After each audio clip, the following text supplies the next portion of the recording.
Good morning, my beautiful friends. This is your wake up call with Maui Paul. I am Maui Paul. We are here today to say some nice things about ourselves. Thank you guys so much for being here. Good morning to everybody who is joining us on this chilly Friday. The fall is upon us, and boy, let me tell you, it is harder and harder for me to want to get out of bed because it is cold out there. Thank goodness that I have a Pepper who is more of an early bird who gets the whole wake up call set up for me. But anyways, if you guys were here really early, maybe you had seen the new intro video. I have she had made up a video of all kinds of different cards, and just kind of like rotating through each other, and then about 5 minutes before the wake up call, that's when it transitions over to what you guys are used to seeing. But anyways, thank you so much to Pepper for setting that up and for creating that. It's so cool to be able to just kind of be online for longer and to give people even more wonderful, beautiful affirmations. So, anyways, here we are. It is Friday. Happy Friday to you. Good morning, Pepper. Good morning to Jan coming in from Blairsville. Wonderful wedding weekend. I hope that you do have a fantastic, fantastic time over there. And Northern Lights off the top of a Georgia mountain. Now that's neat. We're pretty south to be seeing the Northern Lights, so that's super cool. Good morning, Shauna. Good morning, Dan from Almost Paradise. We'll see you shortly, Dan. Good morning, Lauren, coming in from Cumming. Wonderful to see you as well. All right, guys, so let's have some fun. What we're going to do today is I'm going to pull a card off the top of the deck. I'm going to ask you if you are the affirmation on the card, and then we are going to respond out loud together. I am that affirmation. As we do that, we are building into our own lives, and we are changing our own experiences. And then once we and as we do that, we are just ultimately giving ourselves a better life. So let's have some fun. Let's pull a card off the top of the deck. Let's see how Pepper wrapped up the week by saying that today I am humble. I am humble. I maintain a beginner's attitude. So I am humble. I maintain a beginner's attitude. Are you humble? You are humble. You maintain a beginner's attitude. I'm going to write that down in the comments, and I encourage you to do the same exact thing as I affirm that I am humble and that I maintain a beginner's attitude. Good morning, Maria. Wonderful to see you here. Right now, we are affirming that we are humble. We maintain a beginner's attitude, and indeed we do. And I have found that at least the folks who surround me are, by and large, a group of very humble people, a group of people who are not pretentious at all, who don't pretend that they are something more than they are. In fact, I find it's quite the opposite, where people who are very accomplished will not talk about those accomplishments. And what a refreshing change that is from the way, the folks that I was surrounded with for most of my life, where that, for most of my, or for the vast majority of my life, the people around me, and me as well, because I was also behaving this way, would low key brag about all of our different accomplishments, all the stuff that we've done. In fact, when I came over to Paradise, it was fascinating to me because nobody was really talking about what they did. Nobody was talking about their jobs or their cars or their clothes. Nobody cared. People were talking about ideas and not about stuff. And so, as I discovered more about these people, I realized what high performers they were. I was like, wait a minute, you're not just, you're not just in the business, you own the company. And you don't just own the company, you own a big, successful one. And in the past, that would be what somebody would lead with, so that you could prejudge them based on that, that little tidbit of information. And now, I'm surrounded by a whole community of people who really doesn't care, and how refreshing that is. But ultimately, humility isn't just about it isn't just about not talking about your accomplishments. Humility is about maintaining a beginner's attitude. That they have a saying in karate that a black belt is the beginner's belt. The black belt just signifies that your training has completed, and now that your basic training has completed, and now it's time to get good. Black belt is not the end goal; it's the beginning goal. And I think about that a lot. My dad flew airplanes, and I flew airplanes too for a while. And I've actually soloed an airplane and taken it over New Jersey and brought it back, and somehow, and been well trained enough to put that airplane back on the tarmac and be able to reuse the airplane at the end. And I think about how, like, one of the things that my instructor said to me, and my dad's instructor said to him as well, is that a pilot's license is a license to learn.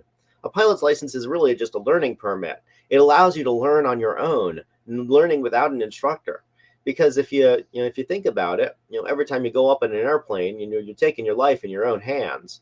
And when at least if you're in the pilot seat or the co-pilot seat, if you go up in an airplane and there's a big aluminum tube in the sky, you're putting your life in somebody else's hands. But if you're doing it and you're the one looking through the windshield, it is your responsibility to get yourself back down on the ground in one piece. And the plane is more than capable of doing it. And the question is, are you? And so, ultimately, we have to maintain a beginner's attitude. So a pilot's license is a license to learn. So is a black belt. It's a license to learn. It's a license to learn on your own. It's a license to apply your own style. It's a license to be consistently getting better at all the things that are important. And that's what humility is really all about. And as Dan said, I used to know everything. Now I know a bit about some things. The world is much bigger than I thought in my youth. That's a fact, Dan, and I agree with you. I'm sure that we would all agree. Mark Twain said it very well. He said, "When I was 18, my dad didn't know anything. By the time I was 21, my dad was pretty smart, and he sure learned a lot in 3 years." But that's how Mark Twain put it. And I think that I was definitely the same way. I knew everything when I was 18. I knew less when I was 21. I knew less when I was 30, and I know even less than now that I'm 40. And I figure as the years go by, the less that I know, and the more that I'm willing to give other people grace, or to listen to what other people have already figured out. Why would I reinvent the wheel?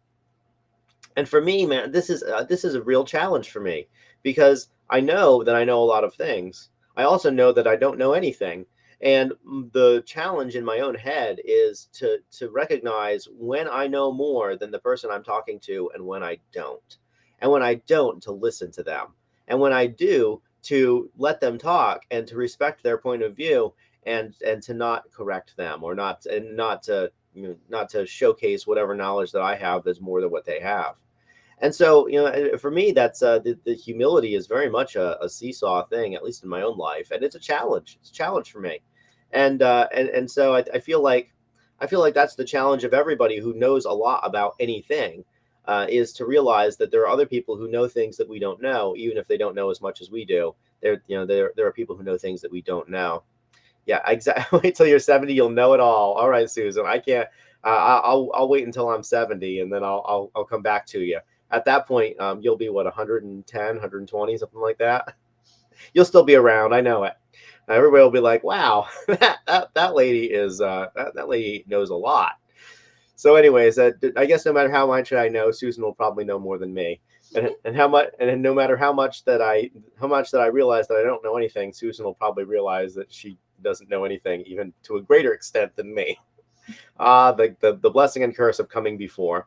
But don't worry, I got a daughter on the way, and let me tell you, I guarantee that by the time she's 18, I won't know anything at all. Just ask her; she'll tell you. So, anyways, I am humble today. I maintain a beginner's attitude, and I think that's the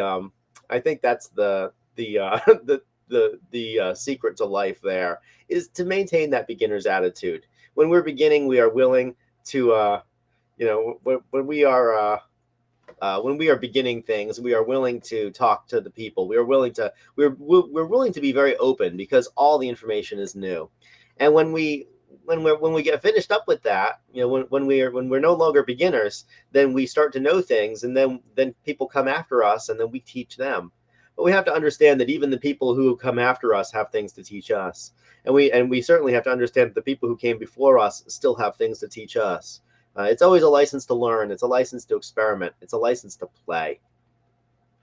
And so I'm very excited to continue doing that. And every day I wake up and I'm thinking it's a new day, and I'm going to learn some new stuff in it. And the fact that my life is not completely the way that I desire it to be at this point is evidence that I don't know everything just yet. So continuing to learn. All right, so it being Friday, let's go through the cards of the week. I'm pretty excited about this because, as I mentioned, I had actually asked Pepper to make a thematic deck. I said pick a theme, and then make a deck that is conducive to that theme, and then let's kind of like see how it progresses through the week. So it was really cool. I didn't know anything about these cards all week long. She just made it for me, and then I hopped on the wake up call. I loaded up the card. I'm like, all right, let's do this one, which is always so much fun for me to be able to do it. A wonderful mental exercise. So let's go through the cards for the week and find out where the week took us and what the story of the week was. And so, of course, we know that we are humble today, that we maintain a beginner's attitude. And so let's go back to the beginning. On Monday, we affirmed that we are empowered, that we celebrate our ability to change and adapt.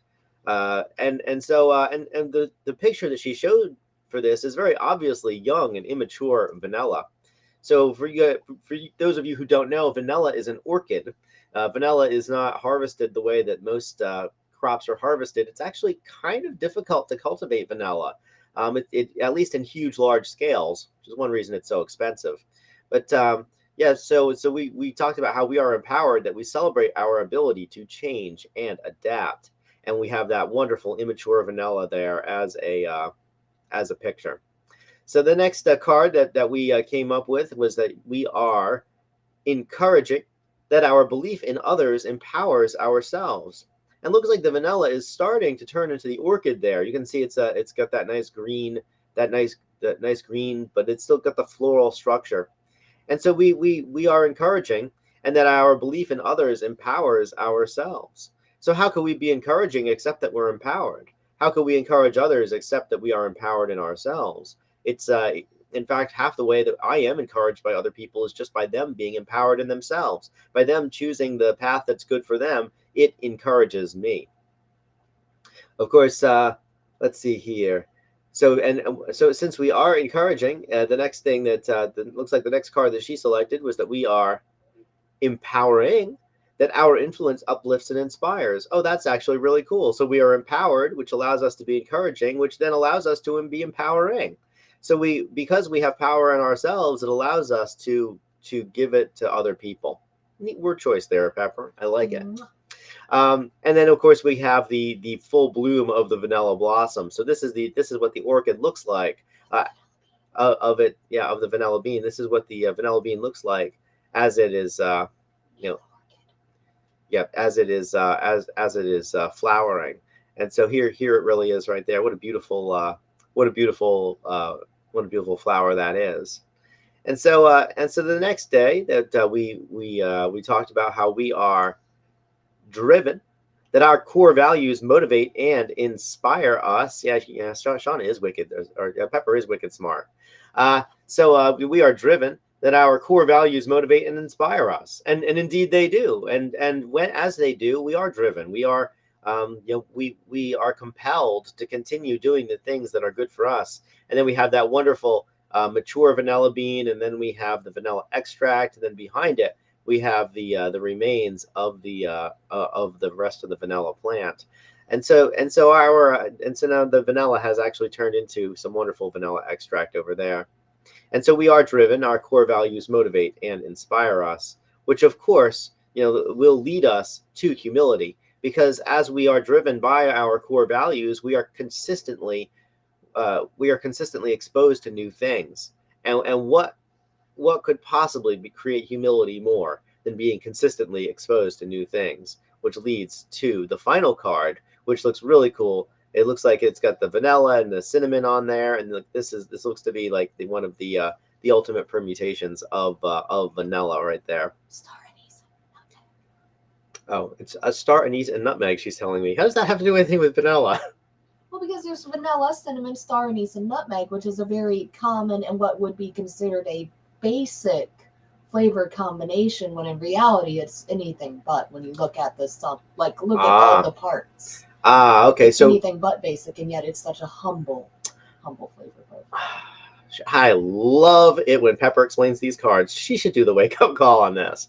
Okay, so there are 4 flavors here. There is cinnamon and nutmeg and star anise and vanilla, and that is, I guess, what we typically consider a vanilla flavor, and what we consider to be the most basic of flavors. What we consider to be one of the most basic of flavors is actually a very complex one. And if you know much about the history of vanilla or how to get vanilla into food, it's actually, there's a lot of science that goes to making a vanilla flavor. And it's funny because we consider it the most basic of flavors, but in the end, vanilla is very complex if you really pay attention to it. And vanilla used to be one of the most expensive of flavors. It was right up there with saffron as far as the price of spices went. And I know, right? We all like Pepper's voice. I like her voice too. But anyways, so we are humble. We maintain a beginner's attitude, and of course, all of these things lead us to the final card of the week, the Awesome Saturday card, the card that you guys all know that is coming, which is that we are awesome. So let's recognize our inherent value and worth as we go into our final day of the week, as we go into our weekend, as we continue to go into all the stuff that is important to us. Yeah, we are recognizing our inherent value and worth. We recognize that we are that we are worthy of being here just because we are here. And so let's have an awesome day, and let's have an awesome Saturday. Awesome Saturday is coming up here very shortly. It's the day that we hang out with awesome people, eat awesome food in awesome places. We do awesome things. I know, and for me, Awesome Saturday is my Sabbath. This is my day of rest. And so what I do on Awesome Saturday, I do an 11 a.m. Do an 11 a.m. Wake up call. Well, it's actually really more of an Awesome Saturday service, and just kind of talk about the spiritual underpinnings of these of this broadcast, of these cards. And yes, and indeed, as Susan correctly points out, Saturday is the Day of Atonement, and so to all of my Jewish friends out there, it is the Day of Atonement in Rosh Hashanah, and very excited for all of you guys. I'm sure Susan won't be attending the Awesome Saturday service. She'll probably be out in synagogue. But anyways, it is indeed the Day of Atonement on Saturday. So that'd be a really fascinating thing to talk about. Perhaps I will chat about, what is atonement and what is the value that it has in various different religious traditions. Because let me tell you, atonement is a very big theme, no matter what your religious proclivities are. Atonement is a big deal. All right, guys. So I will talk to you guys tomorrow at 11 a.m. if you come on by for the Awesome Saturday service, or on Monday at 9 a.m. for more of the wake up call. Thank you so much for being here. It is a pleasure, as always, to do this. So good morning to everybody who's come by. Good morning, Lauren, coming in from Cumming. Dan, I hope you've made it to paradise. Synagogue is the Awesome Saturday service. Amen to that, Susan. Good morning, Shauna. Good morning, Jan. Let's see here. Good morning, Maria. Wonderful that you came by today. Let's see. Good morning, Armando. Wonderful to see you here today. And we know that you love the sound of Pepper's voice. We love the sound of your voice too, Armando. You're a cool dude. Good morning.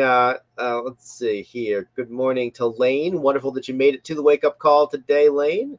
Hopefully you didn't have to get called away. Good morning. Let's see. Good morning, Amy Jo. Wonderful to see you here today. And of course, and also to Susan. Wonderful that you are here as well. So thank you guys so much for being here. We'll really appreciate you, love you, care about you. We'll talk to you tomorrow at 11 or on Monday at 9, depending on what you all are up to. But until then, let's continue to remain humble. Let's maintain a beginner's attitude today as we go through our lives. And I will as well. And I will talk to you. I will talk to you shortly. Yeah, this is your daily reminder. I love you. I care about you. I think that you are an amazing person, and I am excited to continue to do life in your locality. So talk to y'all. Talk to y'all on tomorrow at 11 a.m. Until then, yeah. Once again, I love you. Care about you. Talk to you soon. Aloha from paradise.